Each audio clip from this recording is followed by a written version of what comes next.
Muy buenos días, habla nuevamente el profesor Carlos Mario Piscal de la Universidad de La Salle. En este video quiero hacer una pequeña introducción al diseño estructural para posteriormente comenzar con el estudio de cada uno de las fuerzas a las que van a estar sometidos este tipo de elementos, en concreto reforzado. Entonces, bueno, vamos a iniciar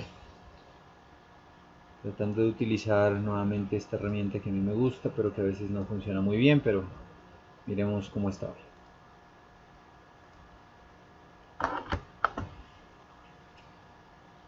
Entonces quiero hablar hoy de unos aspectos generales del diseño. Hoy sí funciona bien.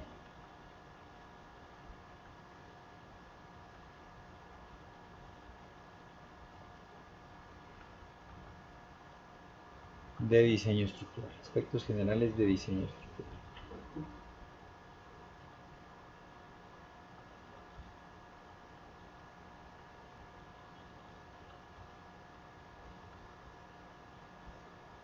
Listo. Entonces, ¿qué podemos mencionar de aspectos generales de diseño estructural?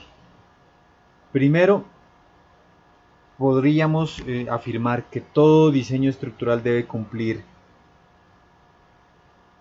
con tres criterios supremamente importantes. Entonces, el primero de ellos es el criterio de resistencia.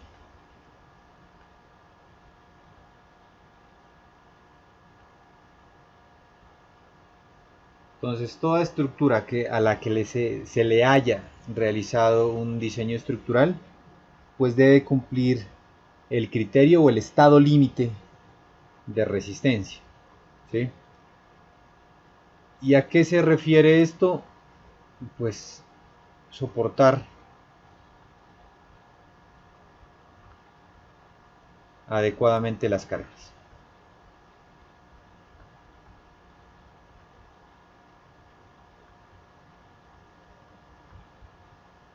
Soportar adecuadamente cargas. Eso es lo relacionado a la resistencia, principalmente. Soportar adecuadamente cargas. ¿Qué tipo de cargas?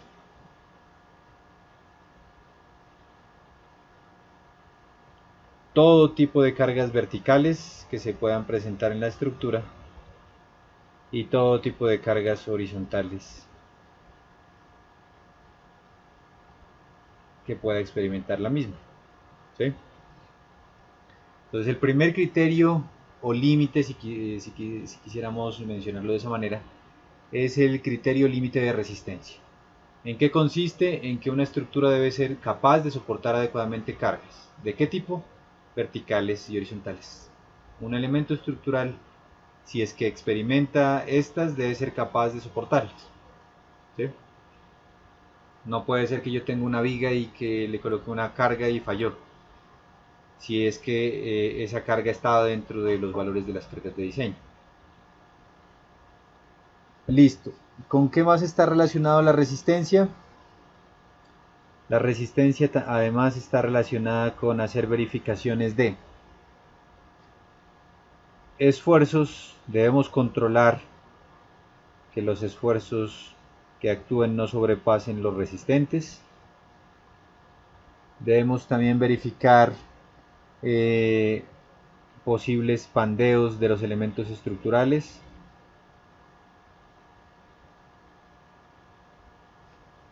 Estudiar, por ejemplo, fenómenos como la fatiga, que es cuando se enfrenta un elemento a cargas repetidas, a cargas cíclicas. Entonces puede ser que frente a la primera carga me soportó, pero a las siguientes ya no. Entonces eso hay que tener en cuenta cuando uno está estudiando la resistencia de un elemento para su diseño estructural. El volteo. No puede suceder que una edificación presente este fenómeno, un elemento estructural o una estructura como muro de contención. Y el deslizamiento.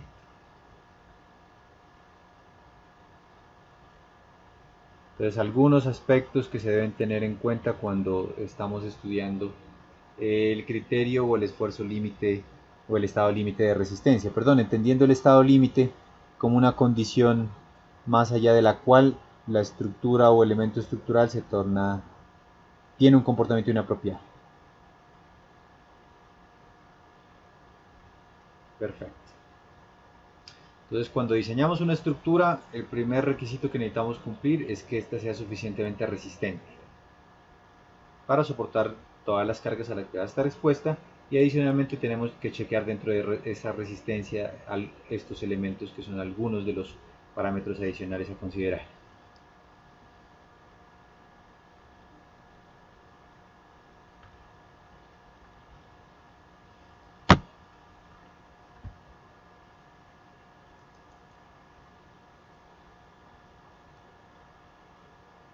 El punto 2, ¿cuál sería el punto 2?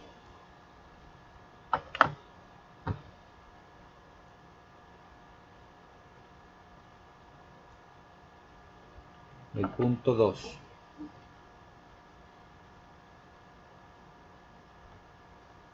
Entonces el punto 2, el requisito 2 que debe cumplir una estructura que tenga un adecuado diseño estructural es el estado límite o el requisito de funcionamiento, la condición de servicio.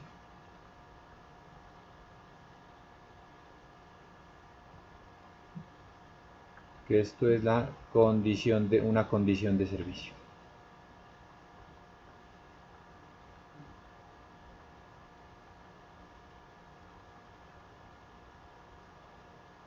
Condición de servicio, ¿sí? Bueno. Entonces, ¿a qué se refiere servicio? Servicio se refiere a lo habitual.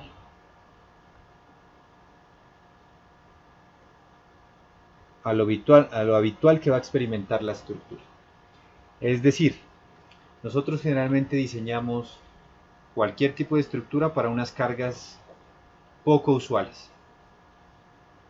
Y eso valdría la pena colocarlo acá arriba. Esta resistencia tiene que ver con cargas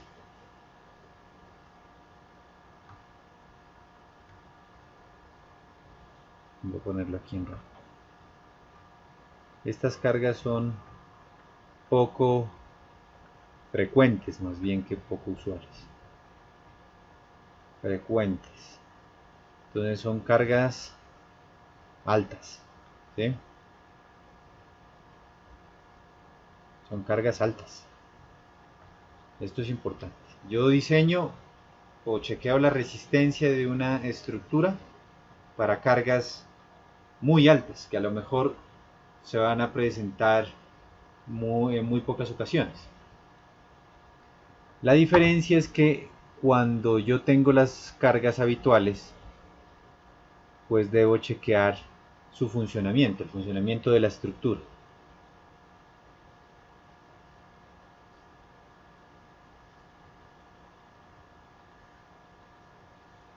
Aquí debería decir, para ser coherente con eso de allá,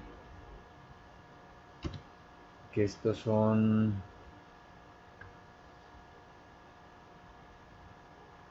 cargas frecuentes, ¿sí? Por eso se denomina de servicio.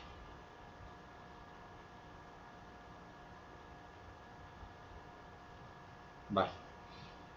Entonces, yo además de soportar unas cargas muy altas, debo trabajar muy bien cuando estoy expuesto a las cargas normales, a las cargas comunes de todos los días. ¿Y qué es eso de un estado adecuado de funcionamiento de condiciones de servicio? ¿O con qué está relacionado esto?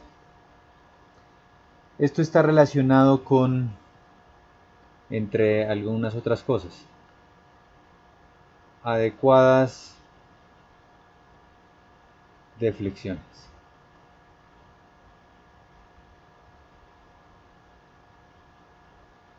Adecuadas deflexiones.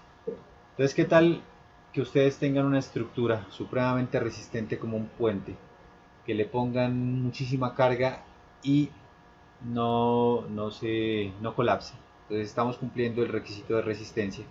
Pero cuando ustedes pasen por ahí parezca un trampolín, pues no es un adecuado funcionamiento estructural el que está teniendo. Y eso hace parte de los requisitos de un adecuado diseño. Entonces no puede tener deflexiones excesivas. Por otra parte, adecuadas vibraciones también. Estructuras con vibraciones excesivas también dejan mucho que desear del funcionamiento de la condición de servicio ante cargas normales. Pues que ustedes no vean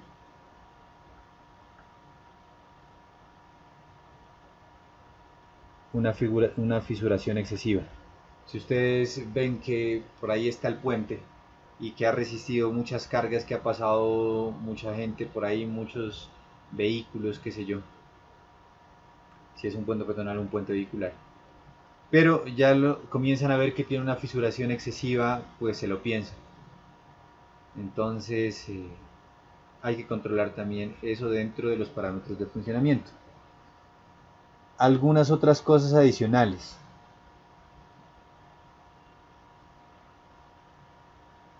El adecuado funcionamiento de la condición de servicio debe presentar una resistencia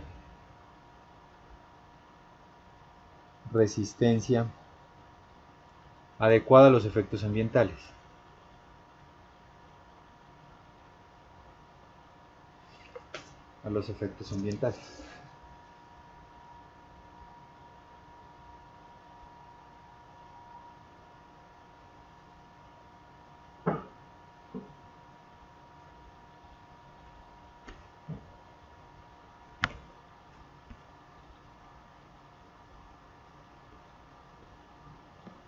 Vale. Resistencia adecuada a los efectos ambientales.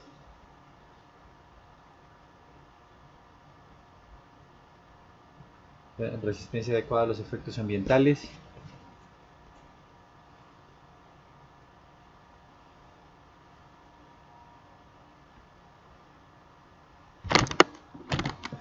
Y eso debido a que si la estructura es capaz de soportar adecuadamente las cargas verticales u horizontales a las que está expuesta, pero por ejemplo tiene problemas de corrosión debido a los efectos ambientales como tal, o a la ubicación del proyecto, ¿sí? Entonces pues finalmente la resistencia se va a ver afectada.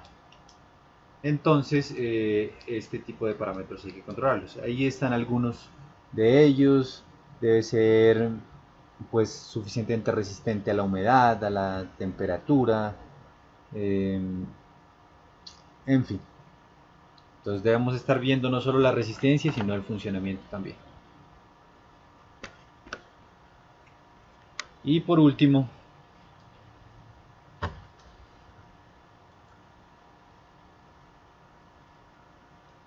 el tercer punto sería algo que interesa muchísimo en el diseño estructural. El tercer requisito de un adecuado diseño estructural. Entonces el tercero vendría siendo la economía. ¿Por qué? Porque yo puedo diseñar para una casa de un piso, una columnas de este tipo para toda la estructura. Y esto me cumple resistencia y funcionalidad, a lo mejor sin problema. Si el refuerzo lo pongo por aquí, queda suficientemente protegido, no voy a tener problemas ambientales. Esto me resiste cualquier carga, pero pues es supremamente costoso. Entonces un diseño no puede ser un búnker tratando de garantizar resistencia y funcionamiento. Un buen diseño tiene que ser lo suficientemente económico y que sea capaz de brindar la adecuada resistencia y el funcionamiento. Entonces en eso se resume un buen diseño estructural. Esos serían los tres principios que gobiernan el diseño estructural adecuado de cualquier elemento. Entonces vamos a irnos a NSR10 para comenzar a ver cosas.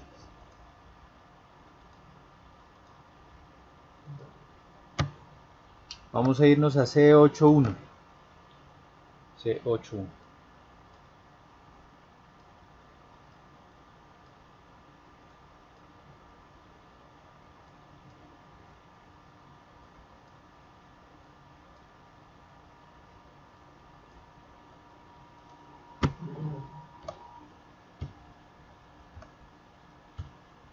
C7C81. Perfecto. Entonces aquí están los métodos de diseño. Y lo primero que menciona es que pues todos los elementos deben tener una resistencia adecuada, ¿sí?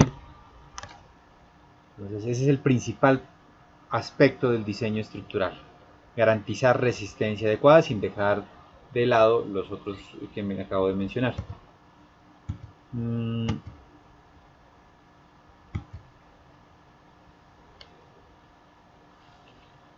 Perfecto. Entonces, se permite el diseño del concreto reforzado usando las disposiciones del apéndice CB, que son otros tipos de diseño estructural, pero el convencional es el que vamos a tratar aquí. Vale. Vamos a ir haciendo un pequeño recorrido por esto de aquí. Entonces leamos lo que dice aquí. El método de diseño por resistencia. Entonces es primer aspecto importante que quiero que repliquemos aquí. De aquí en adelante, el método que vamos a utilizar nosotros se llama método de diseño por resistencia.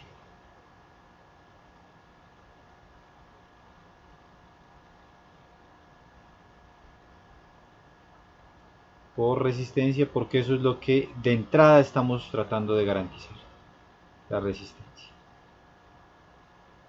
Método de diseño por resistencia. ¿Sí? Existen otros métodos de diseño, pero estos se han ido con el paso del tiempo aboliendo y ha quedado prácticamente gobernando para todos los materiales este método de diseño, tratando de garantizar la resistencia adecuada de un elemento. Vuelvo y digo, sin dejar de lado la funcionalidad y la economía. Sigamos viendo qué más dice esto. Que se incrementan las cargas de servicio, las fuerzas y momentos internos relacionados por medio de los factores de carga y que las resistencias nominales calculadas se reducen por medio de los factores phi de reducción de resistencia. Entonces, ¿en qué consiste este método? Vamos a explicar un poco acá, en función de lo que allí nos dice el reglamento.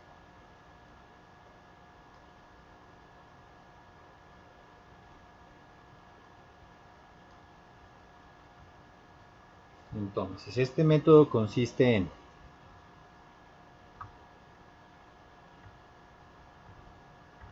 hacer una comparación, básicamente es lo que vamos a hacer de aquí en adelante. Vamos a comparar qué cosa contra qué cosa. Vamos a comparar, y voy a ponerlo aquí grande, porque esto es el alma de todo lo que vamos a discutir. La capacidad versus la demanda.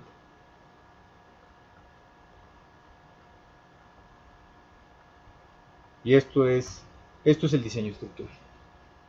A mi modo de ver, en esto se resume. Y aquí esto es un versus, una pelea.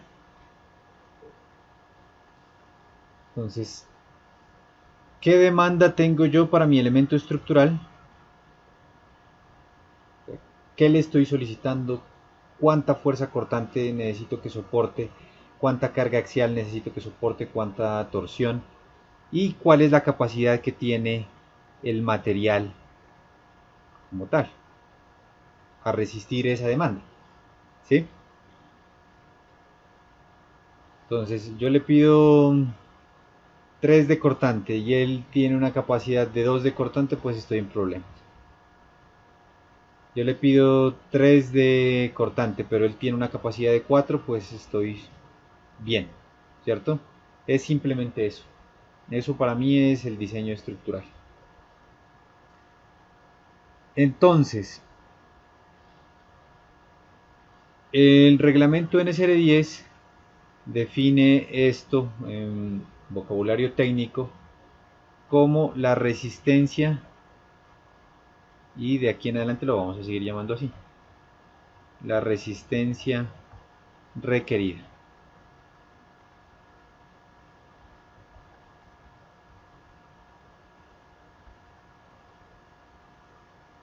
Y esto de aquí, la capacidad, la denomina la resistencia de diseño.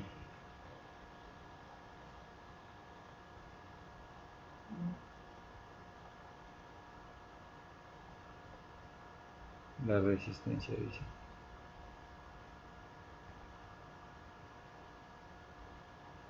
¿Sí? Entonces sigue haciéndose esta comparación, pero ahora en términos de resistencia requerida, que es la demanda, y la resistencia de diseño, que es la capacidad. Entonces sigue presentándose el versus este. Pero ¿qué sucede? ¿Qué tal que yo haya estimado la demanda, o sea, la resistencia requerida, como 3 y que la resistencia de diseño sea 3? Entonces yo diría, listo, no tengo ningún problema, esto está bien hecho, este diseño por resistencia. Pero no, como nosotros somos seres humanos, podemos cometer a veces errores. Entonces, ¿qué tal que la demanda hubiese sido mal estimada y el valor era de 5 y la capacidad de 3? Entonces la estructura colapsaba, a pesar de que de entrada me daba que funcionaba bien. Entonces, en función de eso, lo que se han inventado las normativas es decir, no, yo tengo que manejar aquí esto debe ir multiplicado por unos factores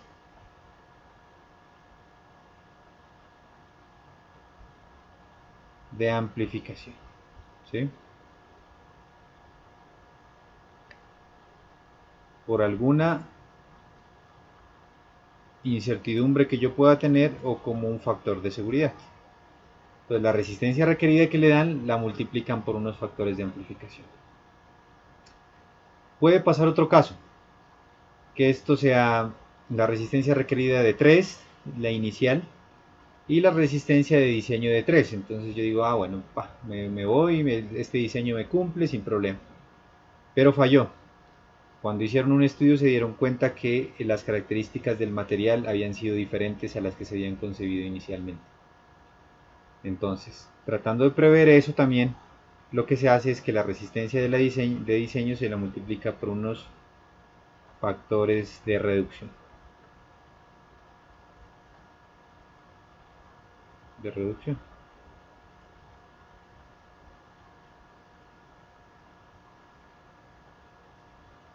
Y ahora este conjunto de aquí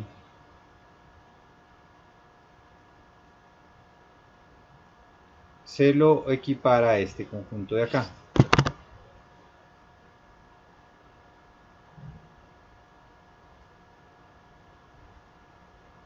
Yo lo igualo. Yo digo, bueno, esto ya lo multipliqué por si tengo alguna duda por ahí en la demanda. Y esto lo reduje por también si tengo alguna inquietud en materiales, en fin. Entonces ahora sí lo igualo. Eso es el diseño. ¿Sí? Siempre debería ser la capacidad mucho mayor a la demanda, pero aquí finalmente lo termino igualando, pero lo igualo no en sus estados puros, digámoslo así, sino amplificando esto y reduciendo esto. Así que tengo factores de seguridad importantes para evitar posibles problemas de resistencia en mi estructura.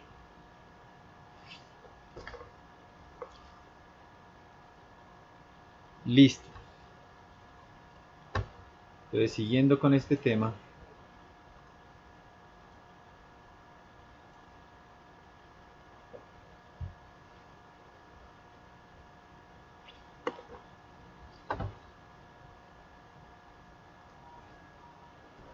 Listo.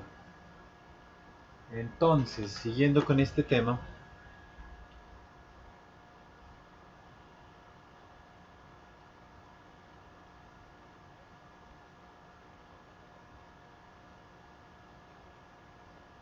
entonces vamos a hacer lo siguiente.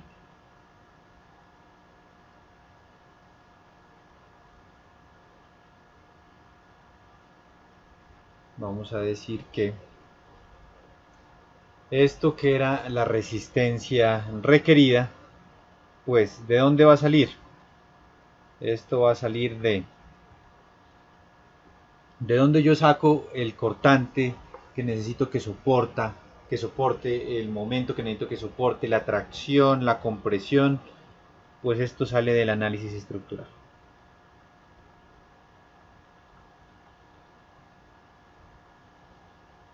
Esto sale de mi análisis estructural. ¿Sí? Aquí van a aplicar todo lo que aprendieron en todos sus cursos de análisis para sacar la resistencia requerida. ¿Y cuáles son esos factores de amplificación? Los factores de mayoración.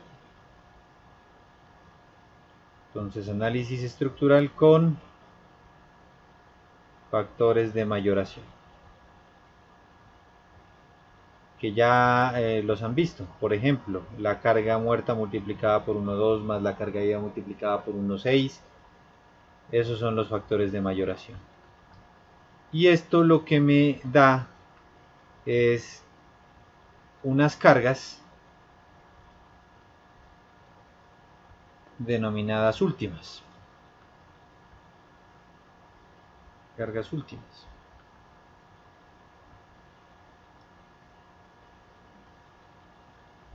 Entonces yo voy a hablar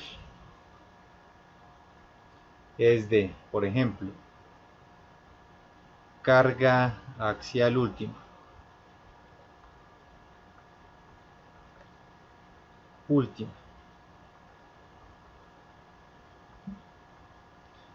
Y esto va a ser de compresión, ¿sí? Como un ejemplo nada más. Entonces esto va a ser la PU.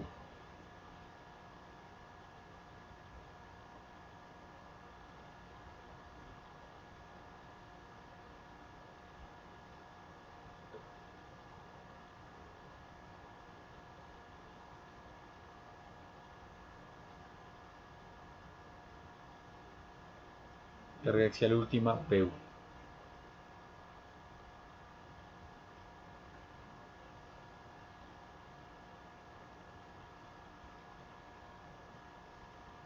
Voy a hablar también de una carga axial última que va a ser TU, que va a ser tracción, ¿sí? Una cortante última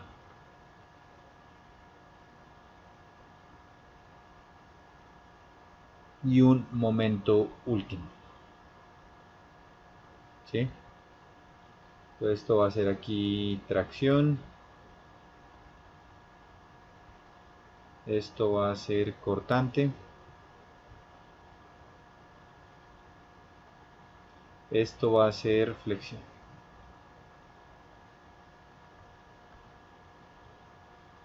Tracción, cortante, flexión, carga axial de compresión, carga axial de tracción, el cortante y la flexión. Entonces se denotan por esta letra U, indicando que son cargas mayoradas o amplificadas y que no son las cargas normales, que son cargas no habituales. Y con esto se chequea la resistencia. Listo, eso por una parte.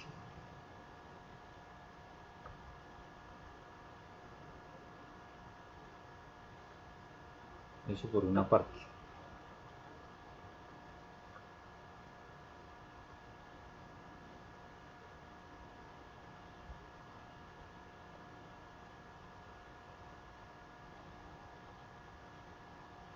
Eso por una parte. Y en cuanto a resistencia requerida se refiere. Y por otra parte, en cuanto a resistencia de diseño, lo que sucede es que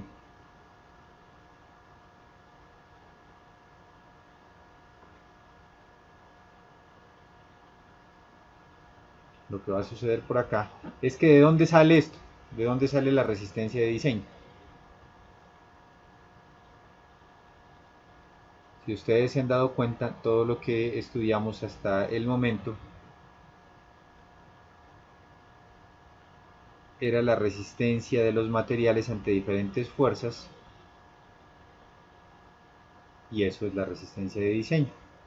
O sea que esto lo sacamos de los materiales, ¿cierto? La capacidad de los materiales y pues de NSR10. Ya lo estudiamos.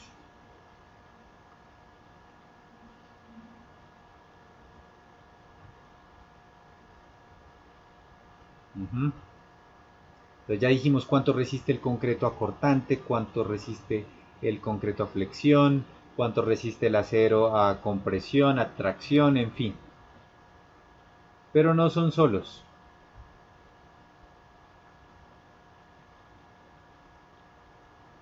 Recuerden que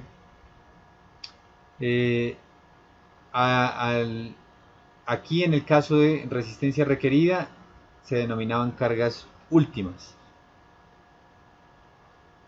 Y estos se denominan, perdón, aquí análisis estructural con factores de mayoración se denominaban cargas últimas.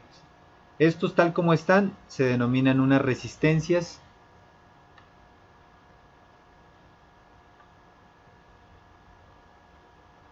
voy a cambiar el modo porque así está un poco complicado. Resistencias nominales.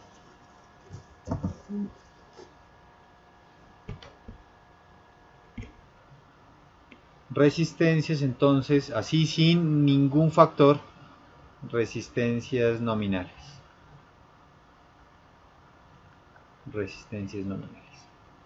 Entonces, vuelvo y digo, salen de todo lo que hemos estudiado de los materiales en conjunto con lo que tiene estipulado NSR10. Y a estas resistencias nominales, como también lo mencioné anteriormente, hay que afectarlas por unos factores de reducción.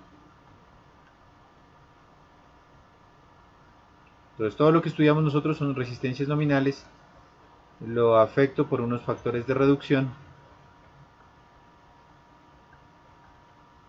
Y esto ya me da la denominada resistencia de diseño.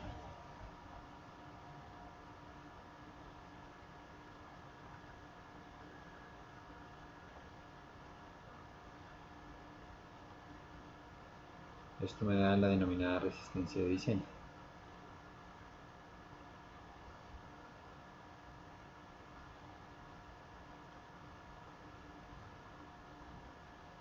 Listo.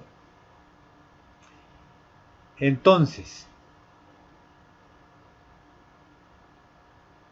voy aquí a bajar un poco este tema porque quiero que me quede para poder establecer una comparación.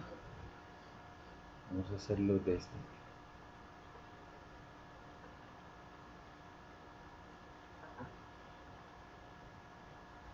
Estos los voy a mover un poco.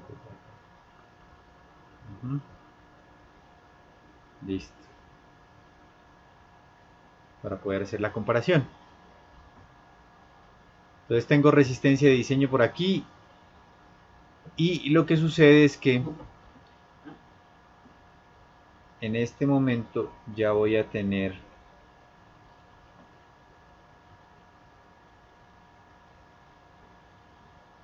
entonces a unos factores phi por la carga axial última de compresión nominal, ¿cierto? Esto era lo que estudiamos anteriormente y estos son unos phi que vamos a mirar más adelante, pero que ya sabemos que reduce. Entonces esto se compara, se iguala directamente a esto. Y lo mismo por aquí.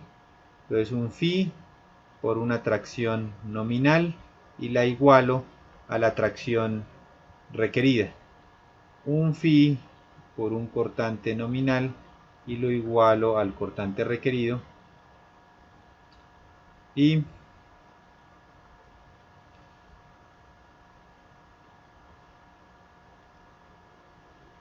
el último que me queda pendiente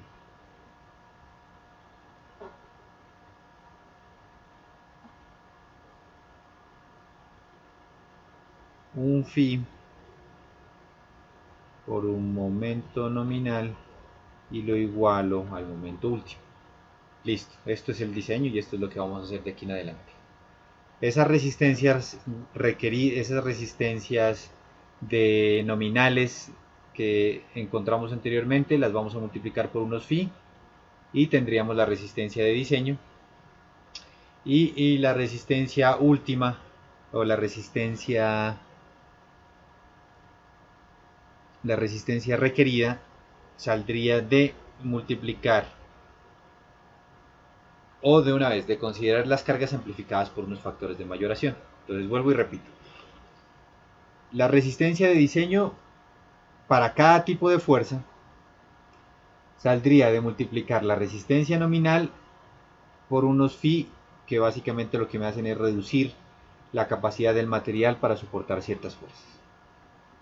Y la resistencia requerida sale de multiplicar las cargas por unos factores de mayoración y hacer el análisis estructural para poder definir cada una de estas fuerzas.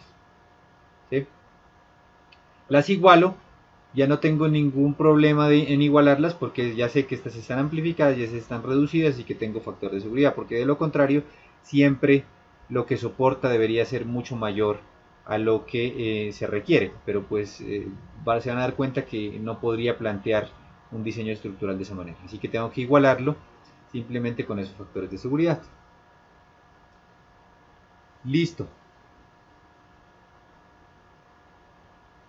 Entonces, ya hemos desarrollado bastante esta parte de aquí. Ya hemos trabajado en la primera parte del curso en esto, por eso también me concentro en ello, porque esto es parte fundamental del diseño. Saber cuánto resiste el material a cada una de estas fuerzas. Y lo hemos hecho, hemos estudiado cuánto resiste a compresión el concreto, a compresión el acero también, a tracción el concreto y el acero, a cortante los dos materiales, y a momento pues cuando hablamos de tracción. ¿Sí? O sea, ya hemos evaluado esta primera parte de la resistencia de diseño. O sea, hemos hablado de las resistencias nominales. Ahora nos hace falta concentrarnos en estos factores phi para poder saber cómo vamos a reducir cada una de esas resistencias. Para ello vamos a irnos al numeral C93 de N serie 10. Esto vamos a ubicarlo en C93 de N serie 10. Entonces miremos qué dice C93 de N serie 10.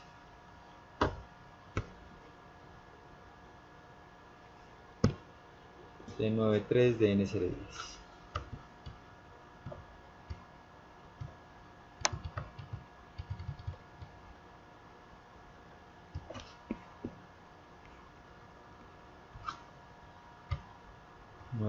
de N serie 10.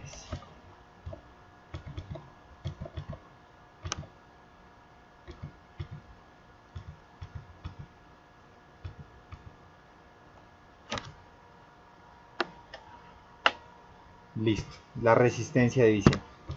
Antes de eso quisiera dar un repaso general aquí a todo esto que estábamos mirando.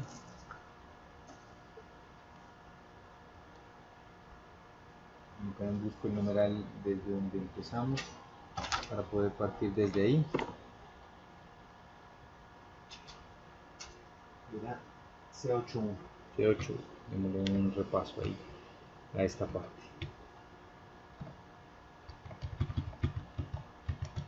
Entonces menciona los métodos de diseño, de ahí partimos a explicar todo lo que hemos discutido.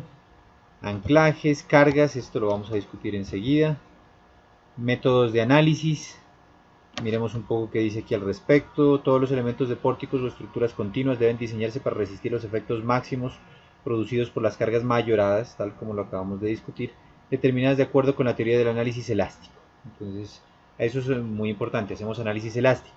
Análisis, mucho cuidado con lo que acabo de mencionar, solo análisis elástico, excepto cuando se modifiquen de acuerdo con C8.4. Aquí esto es muy valioso. Las cargas mayoradas, ¿qué son las cargas mayoradas? son cargas de servicio multiplicadas por los factores de carga apropiada.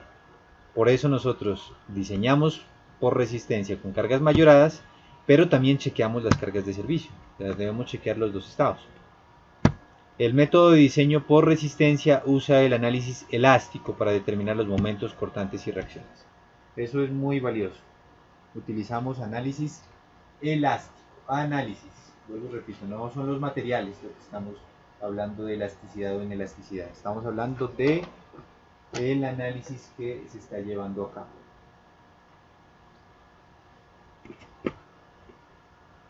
Vale. En la sección correspondiente 8.3 del reglamento ACI 318, entonces nos guiamos por normativas internacionales. En este caso ACI 318 es la base de todo este título C. Se presentan unos métodos aproximados que no se consideraron apropiados en la redacción de la versión anterior del reglamento colombiano en serie 98 y se limitó su uso únicamente a losas de entrepiso y se movieron el capítulo, bueno, hay aspectos de organización nada más. Modelos más avanzados, modelo puntal tensor para resolver estructuras diferentes a las convencionales.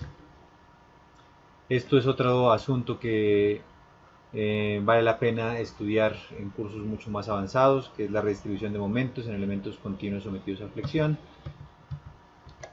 El módulo de elasticidad, que ya lo discutimos, que es un concreto liviano, que ya lo sabemos. La rigidez. Más adelante vamos a hablar un poco de esto. Cómo tomar las longitudes de los vanos, esto es muy importante, también que lo tengan en cuenta. Dice, la luz de elementos que no se construyan monolíticamente con sus apoyos debe considerarse como la luz libre más allá de... la luz libre más la altura del elemento, pero no debe exceder la distancia entre los centros de los apoyos. Entonces a veces uno no sabe desde dónde hasta dónde tomar el elemento estructural. Este numeral C89 se los aclara. C810, las columnas se deben diseñar para resistir las fuerzas axiales que provienen de las cargas. Esto lo vamos a tocar cuando estemos hablando de columnas. C810. ¿Cómo se debe colocar la carga viva? A veces uno piensa que la carga viva debe estar ubicada en todas las luces del elemento estructural, pero esto muestra que no es así. La carga viva se debe colocar donde produzca el mayor efecto contraproducente en la estructura. Y en C811 también aclara cómo se debe colocar eso en cuanto a análisis estructural, ¿sí? Esto es de esa parte, así que no me voy a meter, simplemente quería mostrárselos. Ya elementos estructurales específicos y C9. Ya llegamos a C9. Hemos cubierto C8. Vale. Entonces, requisitos de resistencia y funcionamiento. Miremos una pequeña introducción. Dice que las estructuras y los elementos estructurales deben ser diseñados para que tengan en cualquier sección una resistencia de diseño al menos igual a la resistencia requerida. Por eso les digo que debe ser igual. Estamos igualando ya la resistencia de diseño a la resistencia requerida. Calculada esta última para las cargas y fuerzas mayoradas en las condiciones establecidas en el título C del reglamento NSR10. Los elementos también deben cumplir todos los demás requisitos del título C para garantizar un comportamiento adecuado al nivel de carga de servicio. Entonces aquí está lo que habíamos discutido. ¿Sí? Habíamos dicho que además de requisitos de resistencia necesitábamos cumplir requisitos de funcionamiento.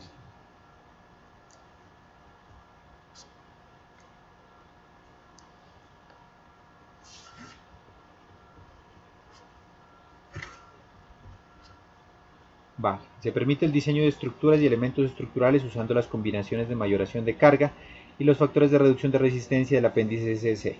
Entonces cuando querramos hacer ahí algunas otras cosas adicionales a lo que vamos a ver. No se permite mezclar combinaciones de mayoración, todo esto tiene que ser coherente. La resistencia requerida, lo vamos a ver después. Nosotros vamos a ver de primera la resistencia de diseño, que está en C93. Vale, permítanme aquí anotar algo que es importante para mí.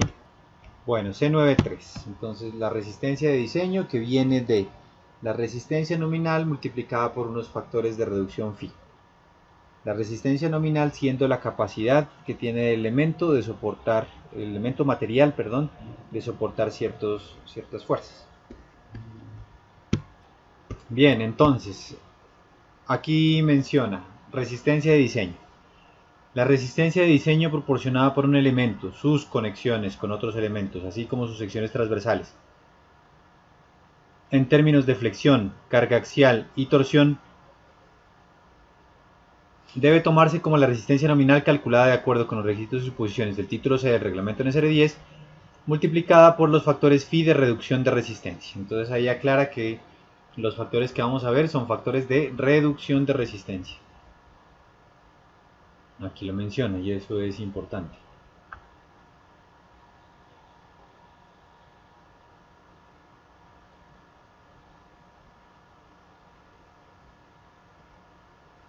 De reducción de resistencia. Esto es importante. Listo. ¿Qué más? Aquí hay algo que me interesa a mí mucho. La resistencia de diseño de un elemento es la resistencia nominal calculada de acuerdo con las disposiciones y suposiciones establecidas en el título C. Entonces, como lo habíamos mencionado, todo lo que sacamos de resistencia nominal viene de los materiales y del título C, multiplicada por un factor de reducción de resistencia phi que siempre es menor que la unidad. Esto quiero resaltarlo y quiero colocarlo aquí.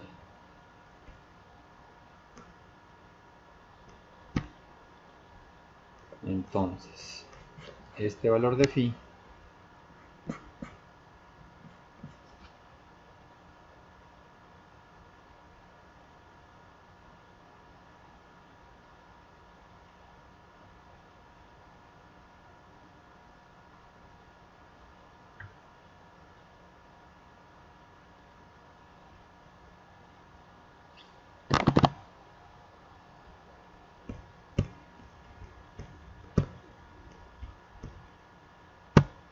este valor de phi, estos valores de phi más bien,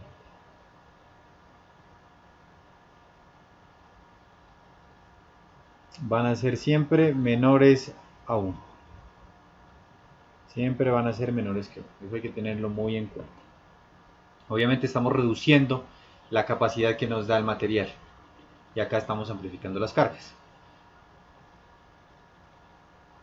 Entonces volvamos a pasarnos acá.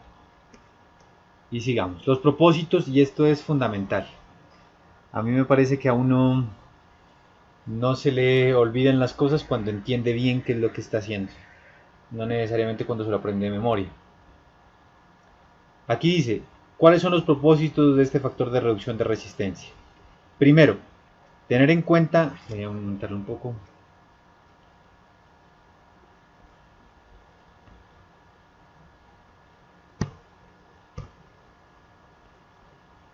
Primero, tener en cuenta la probabilidad de existencia de elementos con una resistencia baja debido a variaciones en la resistencia de los materiales y las dimensiones.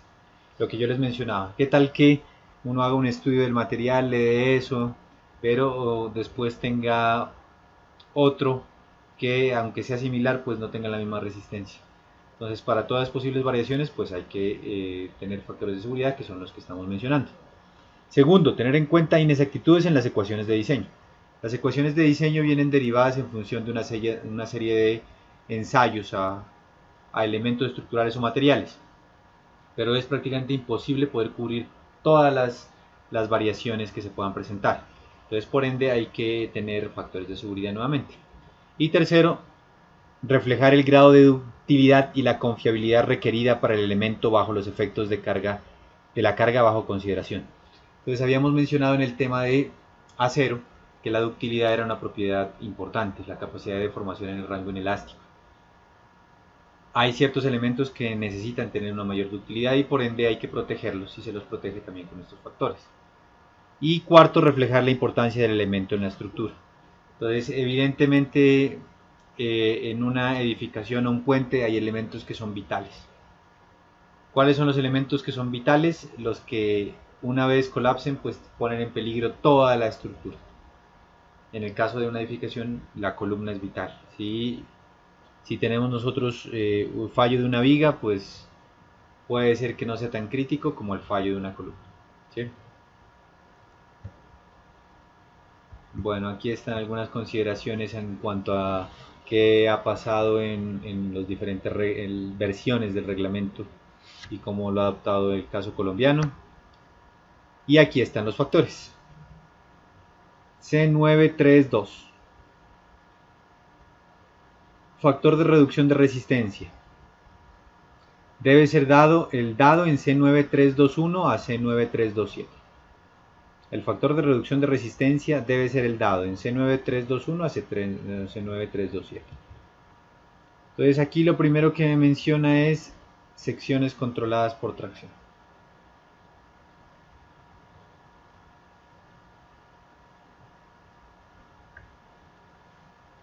Aquí dice secciones controladas por tracción. ¿Sí? Cuando un elemento esté controlado por tracción le ponemos punto 9. Cuando un elemento está controlado por compresión, este depende. ¿Depende de qué? Si el refuerzo es en espiral, o sea, el refuerzo vendría, supongan ustedes que tienen una columna así, el refuerzo vendría así. Refuerzo en espiral. Entonces le ponen punto 75. Cuando el refuerzo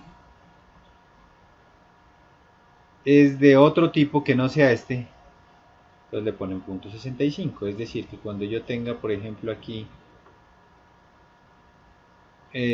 menciono columnas porque estoy hablando de compresión, ¿no? Entonces relaciono inmediatamente la compresión con una columna y yo digo, bueno, es que puede ser este. Entonces este es mi refuerzo, que es otro tipo de refuerzo espiral, entonces le pongo punto 65. ¿Listo? Vamos a ver. Vamos a ver.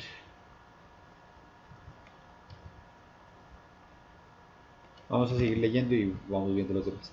Para las secciones en las que la deformación unitaria neta a la tracción en el acero extremo en tracción en el estado de resistencia nominal se encuentra entre los límites para secciones controladas por compresión y las secciones controladas por tracción, se permite que phi aumente linealmente desde el valor correspondiente a las secciones controladas por compresión hasta punto 9. En la medida que delta t aumenta desde el límite de deformación unitaria controlada por compresión hasta 0.005. ¿Qué quiere decir esto? Que si yo tengo una sección controlada por compresión y es en espiral, pues utilizo este de aquí, punto 75.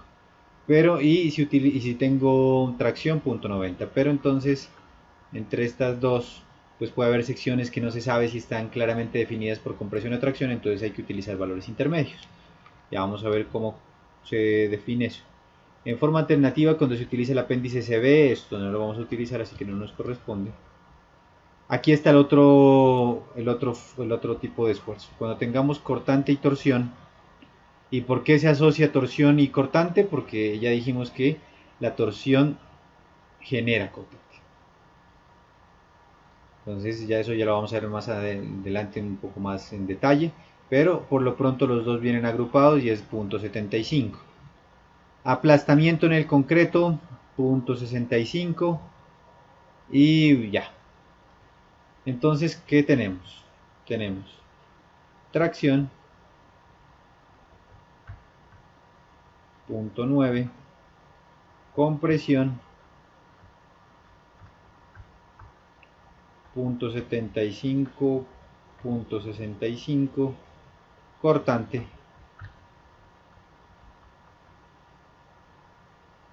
punto 75 y listo. Esas son las fuerzas que. Pero si ustedes se dan cuenta, hace falta uno. Hace falta la flexión, ¿no? ¿Y la flexión qué pasa? Entonces lo que pasa es que tal como lo miramos en la parte de materiales, la flexión para lo que nos interesa a nosotros está asociada a la tracción. Entonces es este mismo valor cuando estemos hablando de flexión. ¿Sí? Punto 9, punto 75, punto 65, punto 75. Estos valores, por favor, necesito que también se los aprendan de memoria.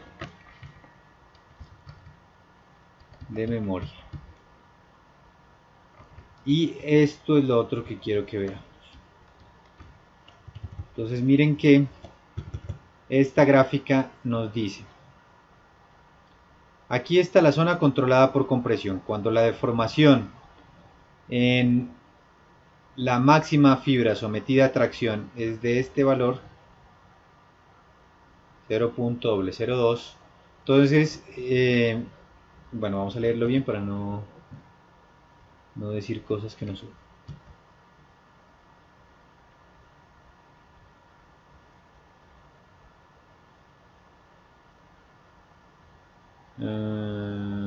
Bueno, entonces la distancia, los límites para las secciones controladas por compresión y por tracción, el límite de 0,6 se aplica a las secciones, sí, perfecto. Entonces, variación de phi con la deformación unitaria neta de tracción en el acero extremo a tracción, correcto. Aquí está, efectivamente es eso. Entonces, este delta de t es la deformación unitaria neta de tracción en el acero extremo en tracción. Es decir, que si yo tengo esto de aquí así, y estas son mis barritas, este es mi D. Si esta deformación de aquí es menor que 0.002, pues este elemento estructural está controlado por compresión. ¿Sí? Si esta deformación de aquí es mayor o igual a 0.005, pues este elemento está controlado por tensión, porque esto ya fluyó. Entonces en el caso A, la deformación, esto es de 0.002, pues lo que sucede es que nosotros ya, como sabemos bien las curvas, estamos pues aquí, ¿no? Estamos ni siquiera aquí, estamos por aquí. Pero en el siguiente caso, que me dice que la deformación de esto sea 0.005, pues ya estamos por acá. Ya hemos pasado todo esto, estaremos por acá. Entonces la tracción en el acero está gobernando, está comportando esa tracción, pero aquí, pues si esa es la deformación, yo estoy trabajando con presión. Pero entonces entre estos dos puntos, pues no es ni compresión ni tracción, sino tiene que ser un mix. Entonces, ¿cómo se lo estima el phi? El phi, cuando son espirales, se lo estima así: 0.75 más la deformación en la máxima fibra de tracción menos 0.02 multiplicado por 50. Y si son estribos rectangulares, utilizamos esta expresión: 0.65 más la deformación menos 0.002, 250 sobre 3. Listo. Entonces, estos son para cuando tengamos zonas entre compresión y tensión.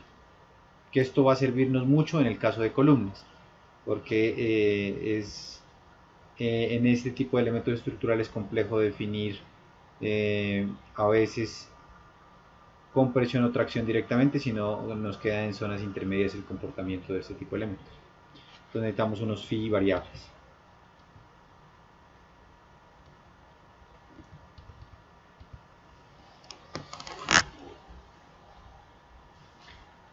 Bueno, vamos a ver si podemos discutir algo más de esto. Con esto es más que suficiente.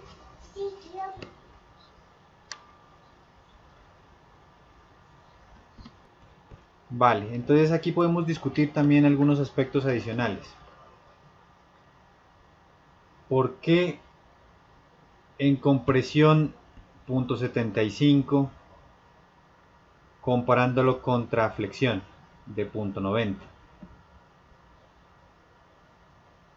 Esto quiere decir que básicamente lo que está sucediendo es que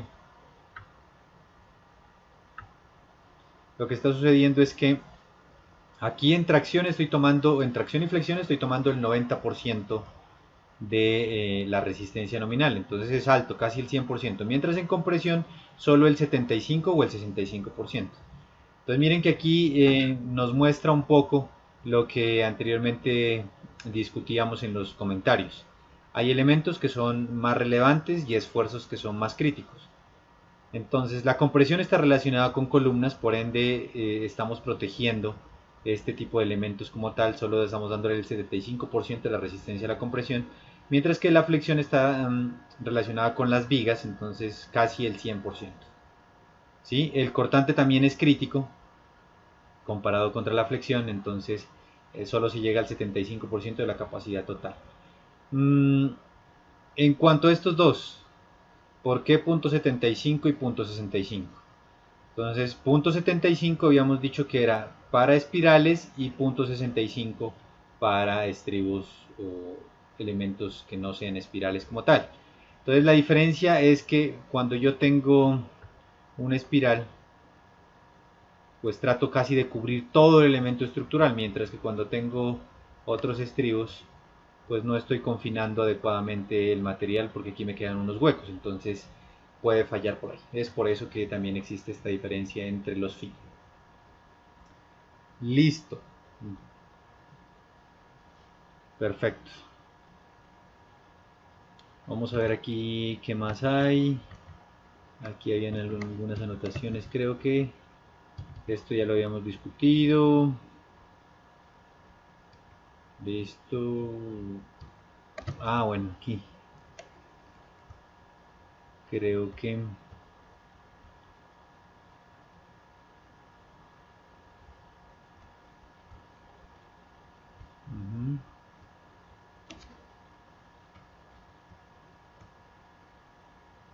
aquí hay algo interesante.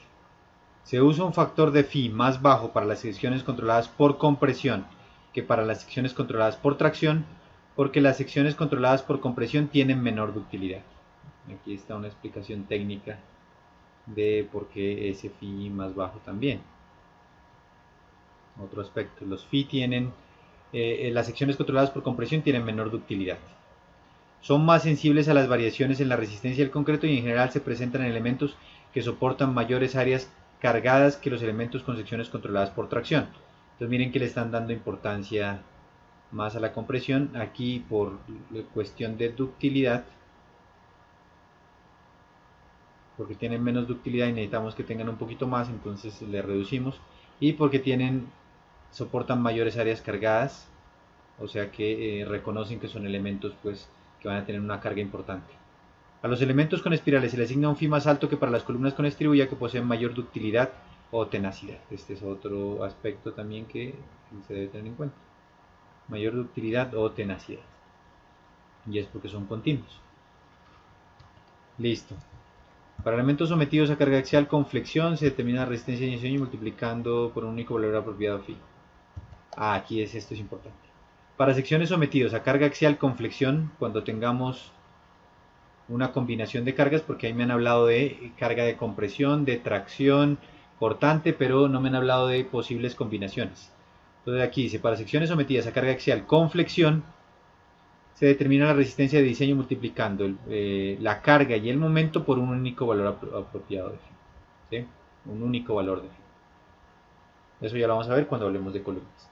Las secciones controladas por compresión y controladas por tracción se encuentran definidas en series 3.3 y series 3.4 como aquellas con deformación unitaria neta de atracción en el acero extremo en tracción en el estado de resistencia nominal menor o igual al límite de deformación unitaria de secciones controladas por compresión.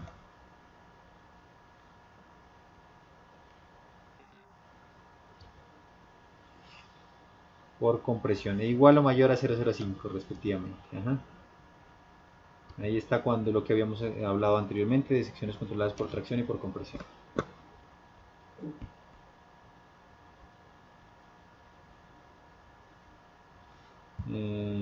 Bueno, cómo se determinaban ese tipo de zonas, esto ya lo hemos discutido.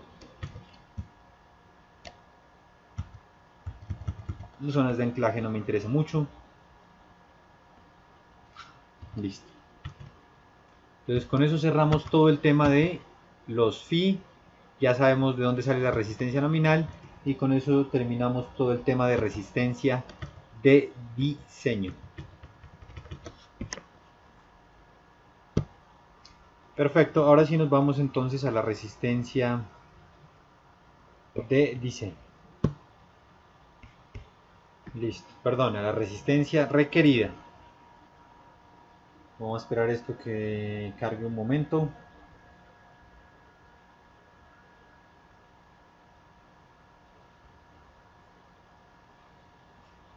Entre tanto podemos ir buscando acá donde estaba lo de resistencia requerida, que estaba creo que antes de resistencia requerida, C92. Resistencia requerida estaba en C92. Listo.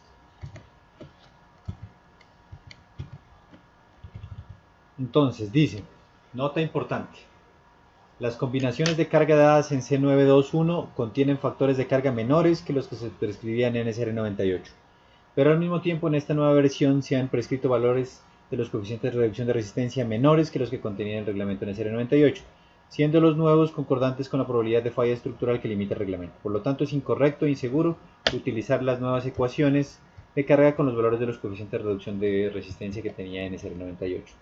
Aquí están haciendo una aclaración de que ha habido una modificación en los factores en las combinaciones de carga, pero que todo eso es acorde a cambios que se han hecho en los FI y demás, para que no se hagan mezclas entre reglamentos. Dice que la resistencia requerida se expresa en términos de cargas mayoradas, aquí en esta parte de resistencia requerida.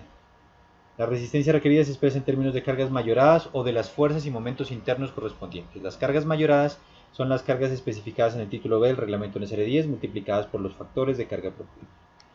El factor asignado a cada carga está influenciado por el grado de precisión. Miren esto es muy importante. Entender de dónde sale cada uno de esos factores de carga que ustedes han venido utilizando. Esos factores están influenciados por el grado de precisión con el cual normalmente se puede calcular la carga. Por eso, si ustedes recuerdan, una combinación es 1 2 veces D, porque yo la carga muerta la puedo calcular con mayor precisión, pero es 1 6 veces L, porque la L pues es muy difícil de especificar. Y por las variaciones esperadas para dicha carga durante la vida de la estructura. Esto es fundamental.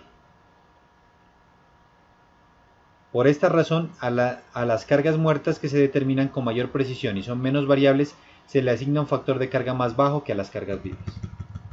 Los factores de carga también toman en cuenta variabilidades inherentes al análisis estructural. En este aspecto es otro muy importante.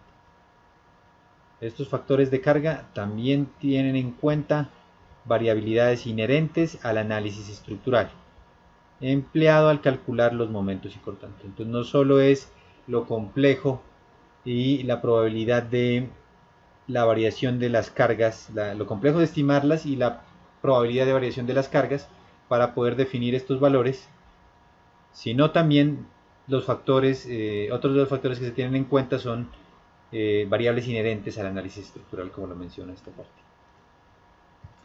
El título C del reglamento NSR10, bueno, esto que ven aquí en negro es porque está mal. Estos PDF pues tienen algunas modificaciones que surgieron en decretos posteriores, entonces algunos compañeros de ustedes me hicieron el favor de ayudarme a corregir todo esto, ¿sí? Entonces por ende esto está mal y habría que consultar los decretos. Aquí ellos copiaron cada cosa, pero en este formato de Adobe no se pueden ver. Entonces yo lo que hago es recurrir a los documentos originales, refiriéndome a los decretos que salieron posterior a este reglamento. El título C del reglamento NSR10 propone factores de carga para combinaciones específicas. En cierta medida se toma en consideración la probabilidad de la ocurrencia simultánea. Esto también es muy importante. Cuando yo combino 1,2 con 1,6 y CL, pues estoy teniendo en cuenta la probabilidad de que también los dos ocurran simultáneamente, ¿no?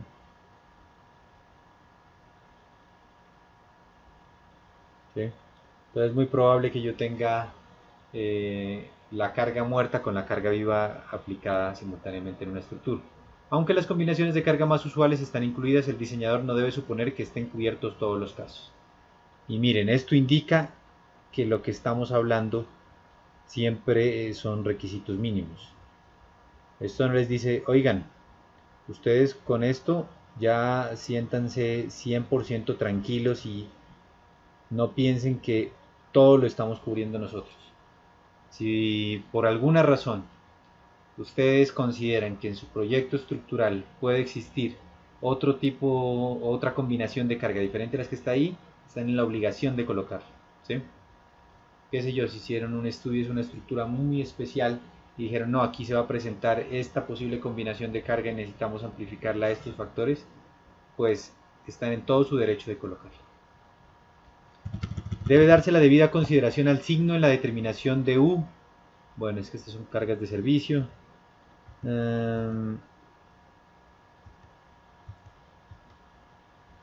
Esto es importante.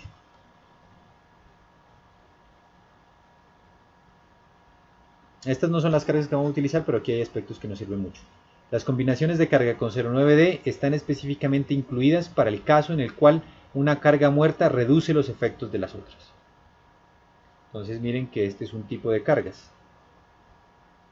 Pensar en que una carga muerta pequeñita puede reducir los efectos de las otras. Y ya se van a dar cuenta más adelante cuando pasa esto. Esta condición de carga puede ser crítica también para columnas controladas por tracción. Aquí lo está diciendo. Entonces, cuando tengamos columnas controladas por tracción, pues tener carga bajita. Voy a dibujarlo aquí. Entonces ustedes tienen una columna así. Si tienen una carga muy alta, pues esto tiende a ser más o menos estable. Pero si tienen una carga muy pequeñita, que sea así una cosa chiquitica, pues esto tiende a girar y estar en tracción, que es un efecto crítico para los elementos. Mientras que esto no lo deja moverse debido a esa carga tan fuerte. Entonces ahí está una de las consideraciones en tener cargas pequeñas. En dicho caso, una reducción de la carga axial y un incremento del momento pueden producir una combinación de carga más desfavorable. Ajá. Y esto es muy importante. Bueno, deben considerarse las diversas combinaciones de carga con el fin de determinar la condición de diseño más crítica. Eso es lo que debemos hacer. Tener en cuenta todas esas posibles combinaciones y ver la condición de diseño más crítica. Esto resulta particularmente cierto cuando la resistencia depende de más de un efecto de carga, tal como la resistencia a la flexión y la carga axial combinadas, o la resistencia cortante en elementos con carga axial.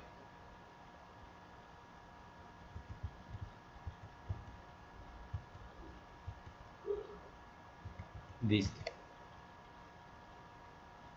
Si alguna y esto responde un poco también a algo que siempre preguntan los estudiantes. ¿Hay que trabajar con envolventes o no? Entonces aquí les dice, cuando estén hablando de carga axial, resistencia a la flexión y carga axial como en columnas, utilicen solo condiciones de diseño crítica, no envolventes, ¿sí? O cuando ustedes tengan cortante y carga axial, pues tampoco. No hay que utilizar envolventes, hay que irse a las condiciones críticas, ¿sí?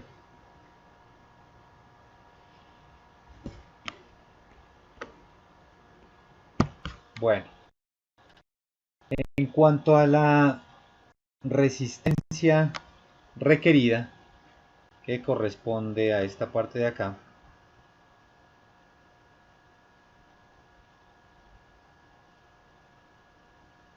que sería a esta parte.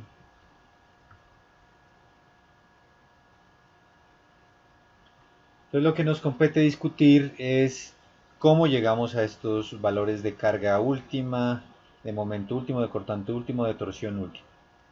Entonces a estos valores nosotros llegamos a partir de un análisis estructural con unas cargas que vienen amplificadas. Por ende, nos compete inicialmente recordar un poco cuáles son las cargas y posteriormente revisaremos cómo amplificarlas. Entonces subamos esto y empezamos.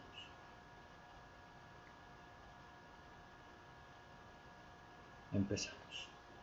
Listo.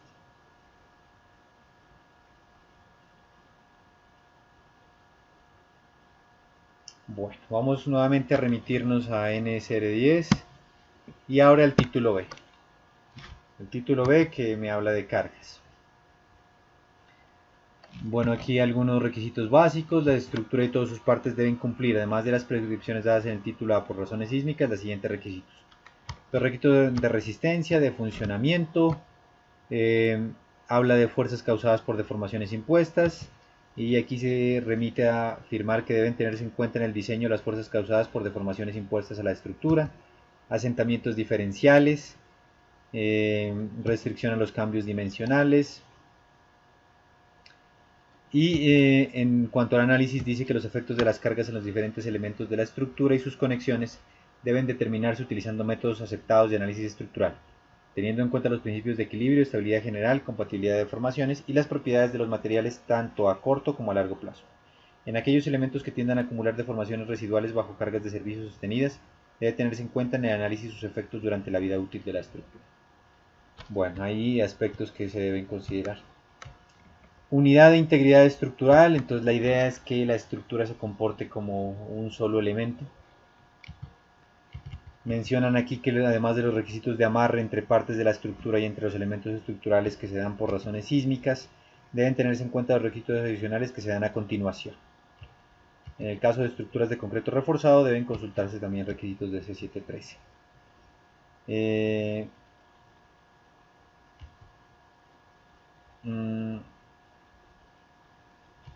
Aquí menciona que, vamos a resaltar aquí algunas cosas.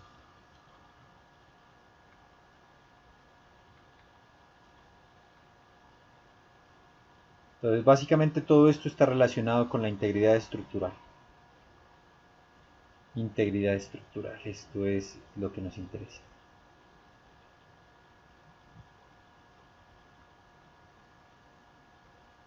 Y esto es muy bueno en el sentido en que la idea es pretender que daños locales no impliquen el colapso de la estructura. Y eso es lo que dice aquí enseguida. El método Moscom para obtener integridad estructural consiste en disponer los elementos de tal manera que proveen estabilidad general a la estructura, dándoles continuidad. Esto es otro término muy importante, continuidad. La idea es no cortar elementos estructurales, ¿sí? Esto es otro aspecto importante, la ductilidad. La idea es garantizar que las estructuras se deformen de manera importante antes del colapso, que tengan capacidad de absorber y disipar la energía pues que viene de los sismos, ¿sí? Y miren esto, que se puedan redistribuir las cargas, redistribuir las cargas desde una zona dañada a las regiones adyacentes, sin colapso. Entonces, la idea es que las estructuras que nosotros vayamos a diseñar tengan todas esas características que mencionamos y que no colapsen. Las trayectorias de las cargas, pues que las cargas, la idea es que baje desde el techo hasta el piso, ¿cierto? Y la trayectoria continua. Miren, no pueden cortar columnas, lo ideal es que no lo hagan. La trayectoria de carga que se disponga se debe diseñar de tal manera que sea capaz de resistir adecuadamente las fuerzas desde su punto de aplicación a la estructura o lugar donde se originen en ella a través de los elementos hasta la cimentación, lo que les acabo de mencionar, piso a techo. En estructuras sometidas a fuerzas horizontales de viento, sismo, empuje de tierra y otras, los elementos estructurales que sean parte de la trayectoria de cargas deben ser capaces de resistir las fuerzas que se aplican en la superficie de otros elementos, ya sea como cargas distribuidas o efectos inerciales causados por la masa, y debe incluir diafragmas cuando sean requeridos para transmitir las fuerzas horizontales. Bueno, combinaciones de carga todavía no lo voy a ver. Lo que sí voy a comenzar a recorrer rápidamente son los tipos de cargas, ya que ustedes lo conocen de cursos previos. Entonces, carga muerta.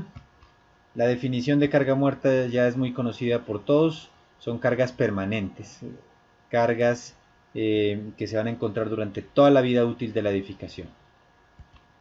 Son cargas que se pueden estimar con una precisión muy adecuada, digámoslo así.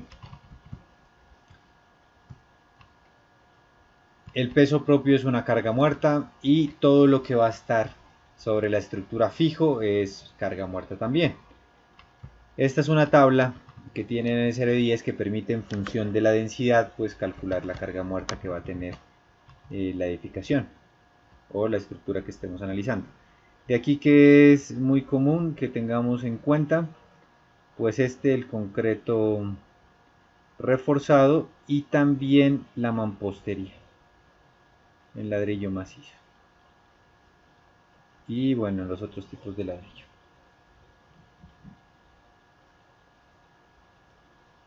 Voy a borrar esto aquí. Listo.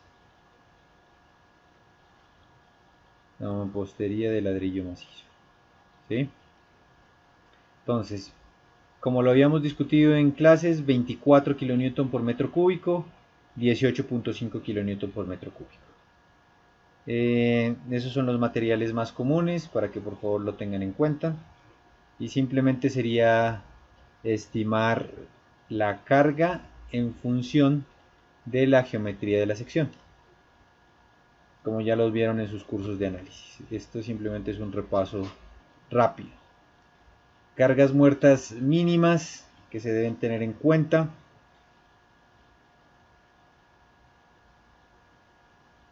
Listo. Hay cargas muertas de elementos estructurales que forman parte del sistema resistente a cargas verticales y sísmicas y elementos no estructurales que simplemente pueden ser elementos arquitectónicos o divisorios. Aquí hay unas tablas que permiten estimar las cargas para, por ejemplo, en este caso, para elementos no estructurales horizontales y específicamente cielo raso. ¿Sí? Entonces, dependiendo del tipo de cielo raso, pues yo puedo saber cuál es la carga en kilonewton por metro cuadrado que puedo utilizar. Para rellenos de pisos, para cubiertas y elementos no estructurales verticales, ahora sí, como pueden ser muros divisorios, en fin, tal como los mencionan aquí. Diferentes tipos de particiones, enchapes. Esto puede ir muy al detalle la estimación de las cargas, los muros. En fin, esto ya se discutió en los cursos previos de análisis con un poco más de detenimiento. Entonces, por ejemplo, a esto cómo funciona. Dice que son valores mínimos alternativos para cargas muertas de elementos no estructurales en edificaciones. Y menciona específicamente el caso de fachadas, afinados, en unidades de kilómetro por metro cuadrado para sitios de reunión, de oficinas, de educativos, en fin. En función de su proyecto, pues podrían seleccionar uno de estos valores para tener en cuenta los elementos no estructurales, si no han hecho un cálculo detallado. Equipos fijos.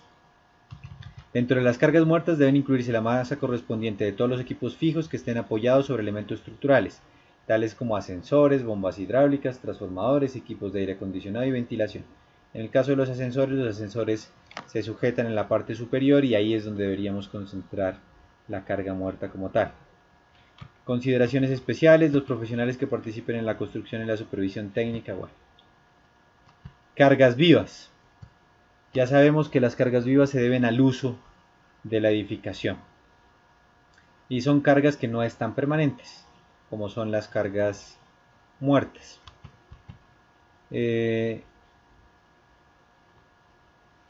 Ya saben ustedes que NSR10 tiene una tabla y en función de la ubicación en una edificación específica, pues la carga viva puede variar. Por ejemplo, tenemos aquí una edificación residencial y 3 valores de carga viva en función de si están los balcones, los cuartos privados o las escaleras. Pues dependiendo del uso de la edificación, pues simplemente voy a la tabla y selecciono el valor de carga viva que me corresponde y ya. Cargas vivas mínimas encubiertas, esto está aquí tachado porque hay un error, entonces hay que ir a los decretos para poder verificar exactamente esos valores de cargas vivas. Empujes en pasamanos y antepechos también es una carga viva. El impacto es una carga viva y simplemente se multiplica esta carga por... hay un incremento del 100% cuando son soportes de elevadores y ascensores, en vigas de puentes, grúas, en fin. Esto de la reducción de la carga viva pues tiene una serie de limitaciones, pero en lo que consiste es que debido a que la carga viva pues tiene unos valores importantes, se puede hacer una reducción de la carga viva en proyectos. Se puede reducir por área aferente, tal como está en este primer caso. Este es un primer caso, reducción por área aferente. Y este es un segundo caso que sería reducción por número de pisos. Entonces yo puedo reducir un poco la carga viva.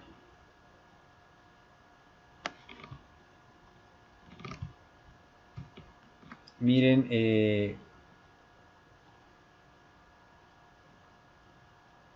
que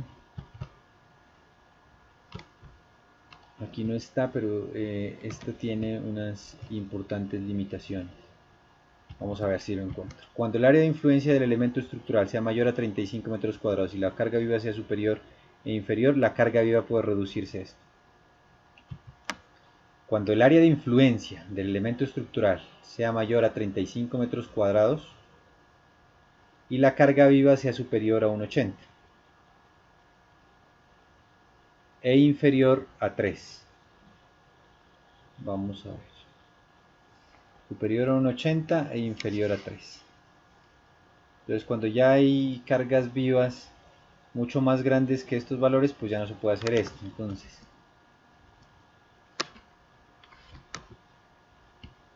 miren que, por ejemplo, en una zona residencial, en balcones, pues ya no puedo hacer reducción de carga viva.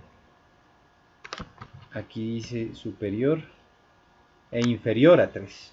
Entonces ni siquiera 3. Por ende, en la zona de escaleras tampoco. Aquí solo podría ser reducción en los cuartos privados. Si tuviese, por ejemplo, una edificación institucional, en cuartos de cirugía no podría ser reducción, en corredores y escaleras menos, solo me quedaría en los cuartos privados. Entonces para hacer reducción solo de los cuartos privados de una edificación gigantesca, pues sería innecesario. En fábricas menos. En oficinas, solo en la zona de las oficinas se puede hacer reducción. ¿Sí? Listo. Aquí que dice, alternativamente a lo estipulado en el numeral anterior, en edificios de 5 pisos o más, la carga viva para efectos del diseño de las columnas y la cimentación puede tomarse como la suma de las cargas vivas de cada piso multiplicada por el coeficiente R correspondiente a cada piso. Entonces, en los 5 pisos superiores no hay reducción, porque el R es igual a 1. Y si se dan cuenta, esto tiene importantes limitaciones. Pero está la alternativa, para que lo tengan en cuenta. Si ustedes quieren hacer un proyecto bien ajustado, bien optimizado, digámoslo así, de buena manera, pues esto es una alternativa para poder bajar un poco el valor de la carga viva que anteriormente les mencioné. Cuando tengan puentes, grúas y efectos dinámicos. El empozamiento de agua y granizo también es una carga que se debe tener en cuenta, y esto se presenta porque a veces hay problemas en los drenajes, entonces hay una película de agua que es importante y genera un peso en las cubiertas generalmente, y el granizo también, entonces esto puede ocasionar problemas en las estructuras, por ende debe tenerse en cuenta. Empujes de tierra, presiones hidrostáticas, cuando estamos trabajando en muros de contención, en sótanos u otro tipo de ubicaciones. Fuerzas de viento, ya sabemos que el viento afecta en ciertas zonas, sobre todo descubiertas, o en las cumbres de montañas.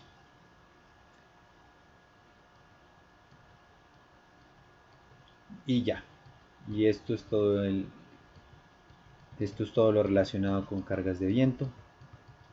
Y se nos queda una importantísima, que ya no está en este título, sino está en el título A.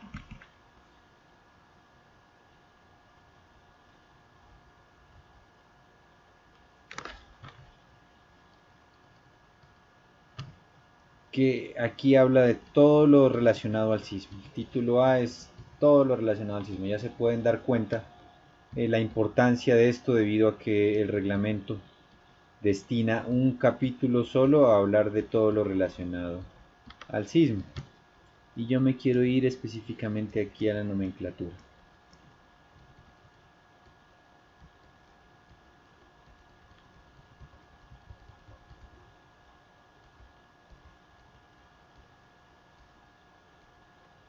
Y quiero irme a...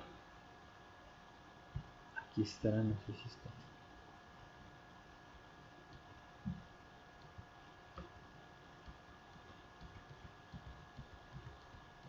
No, no creo que esté aquí específicamente. Vamos a buscarlo.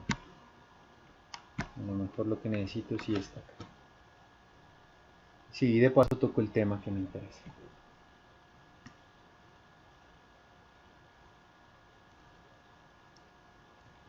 Está aquí. Listo. Entonces aquí está.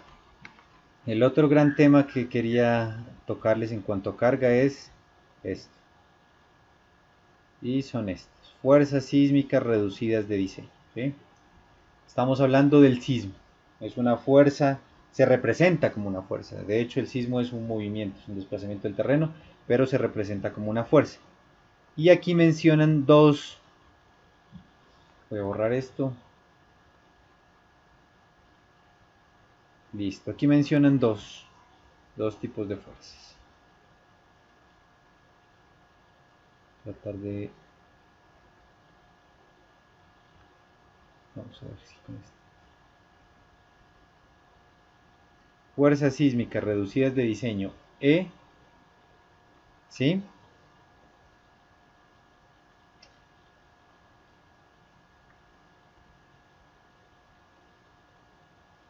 Y aquí fuerza Fs de los movimientos sísmicos de diseño.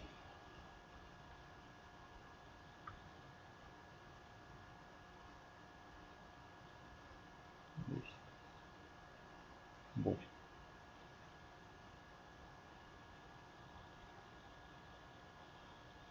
Entonces miren que hay dos tipos de fuerzas, unas fuerzas sísmicas de diseño que son las E y las otras que son las Fs. Y básicamente la relación es que estas son las Fs dividido entre las R. Entonces, estas son las fuerzas sísmicas originales, las que uno encuentra de cuando hace el método de la fuerza horizontal equivalente, y lo que hace es dividirlas entre un factor R, que este factor R lo que busca es tratar de representar, bueno, estas son fuerzas sísmicas elásticas, y eso es lo que quiero que les quede. Fuerzas, voy a ponerlo, fuerzas sísmicas elásticas. Elásticas, ¿sí? Y este está representando unas fuerzas sísmicas inelásticas, ¿sí? Esto de aquí sería inelástico. Inelástico. Para pasar del comportamiento elástico al inelástico, pues se utiliza este factor R. ¿Sí? Entonces mucho cuidado con eso. Hay dos tipos de fuerzas sísmicas elásticas y fuerzas sísmicas inelásticas. Estas de aquí se utiliza para chequear la deriva y estas de acá se utilizan para el diseño. ¿Sí?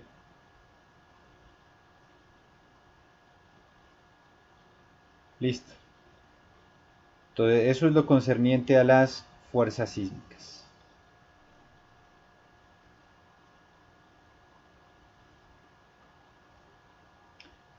Miren que Aquí todo esto se encuentra en negro porque hay un error en estas expresiones. Por ende,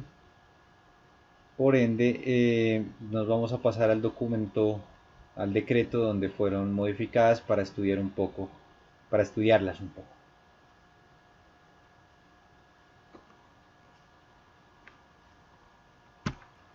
Bueno, aquí está el tema de combinaciones básicas. Entonces, como en alguna parte anterior de NSR 10 leíamos, básicamente, primero hay unos factores que modifican los valores normales de las cargas.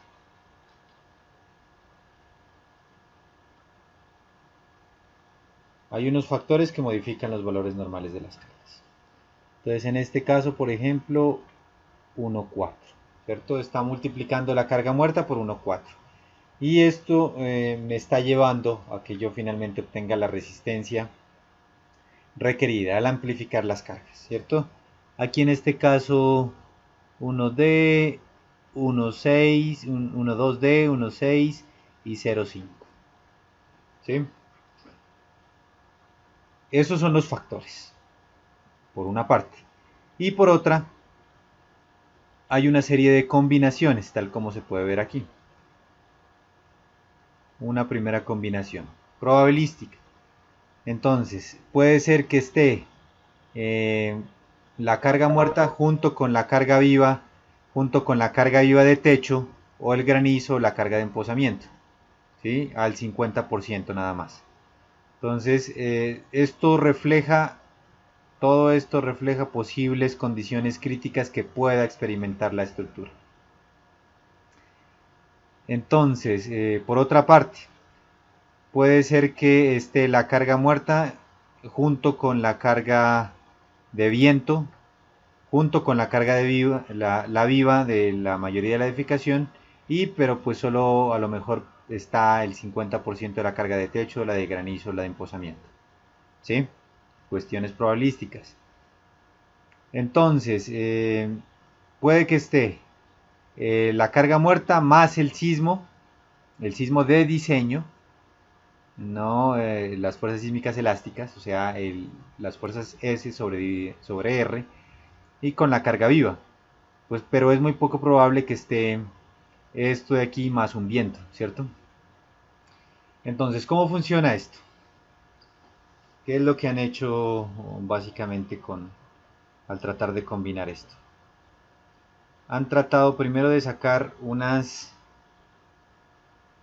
cargas verticales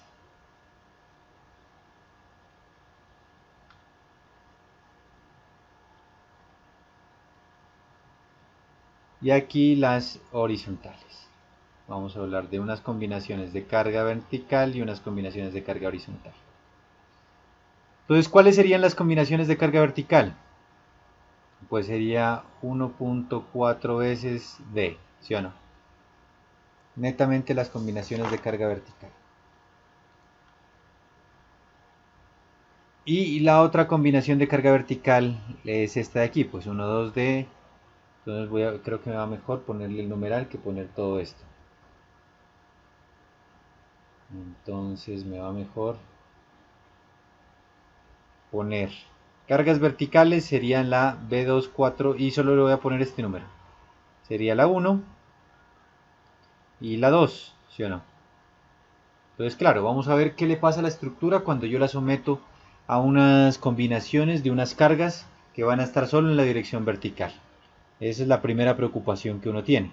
Decir, bueno, pero la estructura sí me va a soportar todas esas cargas verticales a las que va a estar expuesta. Pues probémoslo. Miremos posibilidades de combinaciones de carga y analicémoslo. Listo. Entonces tengo esta ya y esta ya.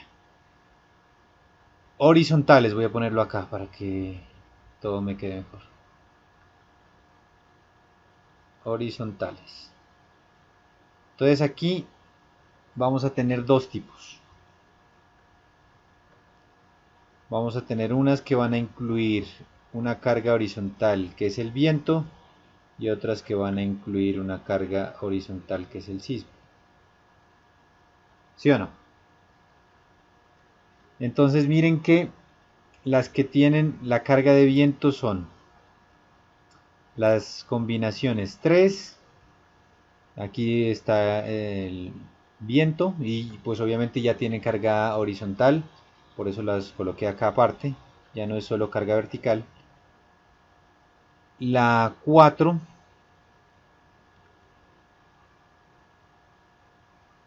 y la 6. 3, la 4 y la 6 tienen cargas de viento. Listo. Y las cargas de sismo vienen dadas por la 5 y la 7. Pero aquí yo puedo hacer una división también. Entonces yo puedo decir que estas vienen dadas por la 5 y por la 7. ¿Qué características tienen la 5 y la 7? Entonces la 5 si ustedes se dan cuenta es una carga vertical elevada, carga muerta multiplicada por un 20% y carga viva al 100%.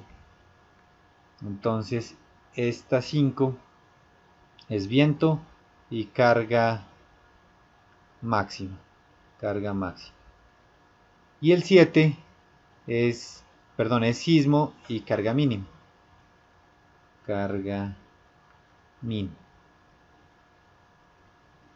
Entonces, la conclusión de todo esto es que a mí una edificación me interesa diseñarla. Ante cargas verticales, chequearla. Ante cargas verticales, con combinaciones de cargas verticales, me interesa chequearla. Ante cargas horizontales con viento, y aquí sí va a ser cargas verticales máximas, por eso no hay división, son cargas verticales máximas y viento. Y me interesa chequearla ante sismo con cargas mínimas y con cargas máximas. Esto de cargas mínimas ya lo discutimos anteriormente, que se debe al hecho de que si yo tengo probablemente una columna que tenga una carga vertical muy bajita, pues a lo mejor con el sismo se me va a levantar y me va a quedar en tensión. Y pues con la carga máxima me pasa todo lo contrario. Si yo tengo una carga muy elevada aquí y le pega el sismo precisamente a esta columna, pues voy a tener a lo mejor problemas. ¿Sí? Eso es toda la filosofía de las combinaciones de carga. Y eso es lo que yo quiero que se les quede en su mente. Ahora bien,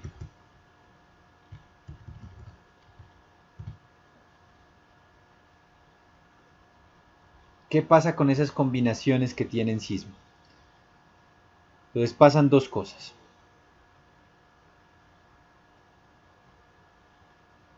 Vamos a ver.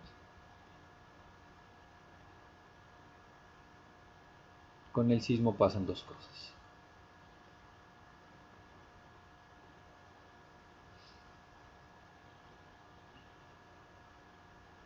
Y aquí a lo mejor voy a tener que, bueno, voy a decir, voy a tener que pasarme para acá.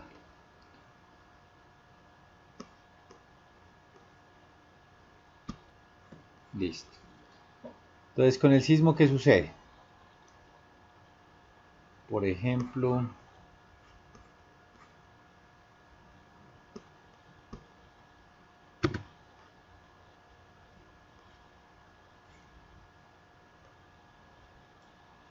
tenemos un minuto mientras se actualiza.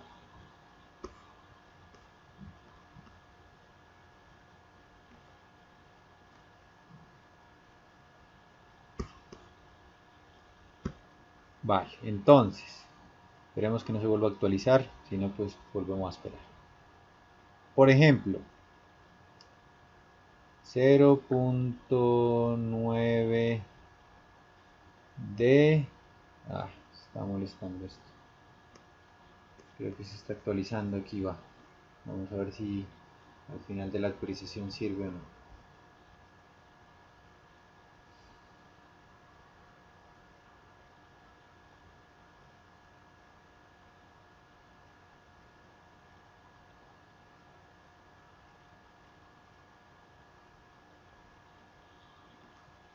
Listo, en teoría ya. Entonces, por ejemplo, 0.9D más E. Entonces, ¿qué pasa con esto? Aquí pasan varias cosas. Entonces, el sismo en una edificación, supongamos que tenemos una una cosa aquí así.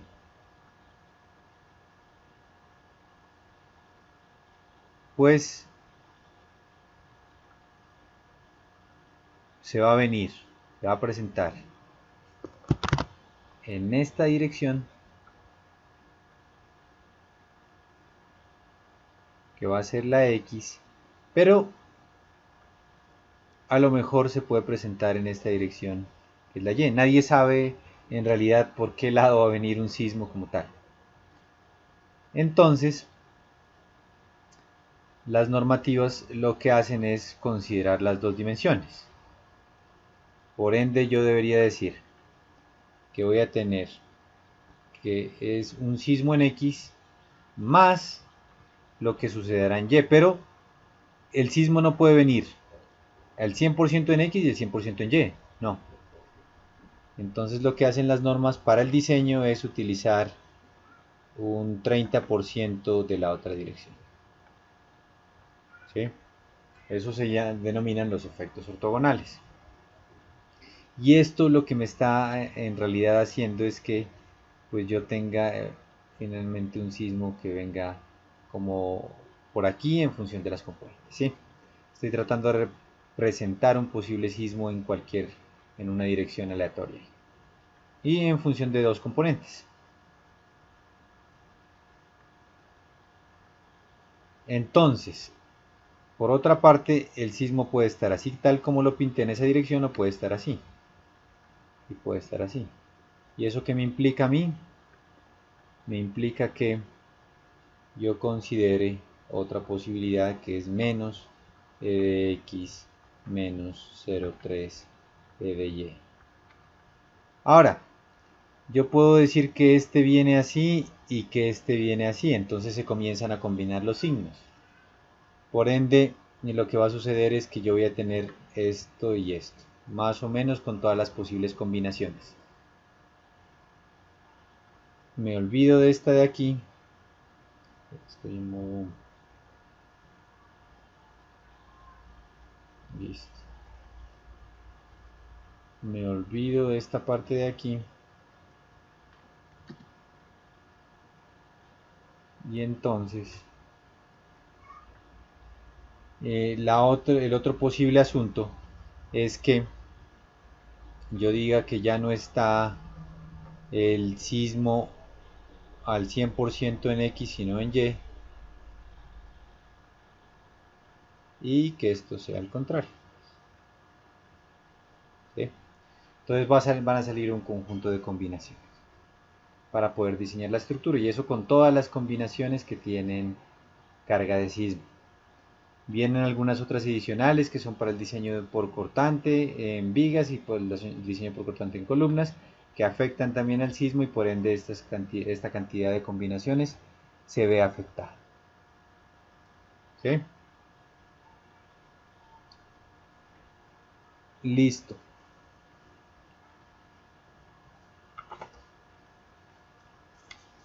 Entonces aquí cosas para resaltar. Si ustedes se dieron cuenta, nunca se combina viento con sismo. Nunca. Esto nunca lo van a encontrar. ¿Por qué? Pues porque esto predomina generalmente sobre el viento en ciertas edificaciones, o el viento pasa a predominar frente al sismo en ciertas otras. Entonces, pero las dos juntas, pues un viento muy fuerte con un sismo es que uno está muy de malas ya. Entonces no se lo tiene en cuenta. Ya discutimos un poco de que las combinaciones, el reglamento no exige el tema de envolventes para elementos estructurales como columnas, y las vigas sí las pueden diseñar con el envolvente de todo esto.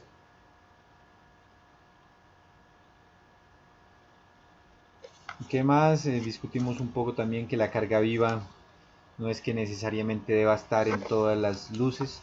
La carga viva debe producir el mayor efecto, y así lo reconocen las normativas. Perfecto. Entonces con eso terminamos lo que es la resistencia requerida, de dónde viene, cómo se la estima, cuáles son los factores de mayoración y cuáles son las combinaciones de carga.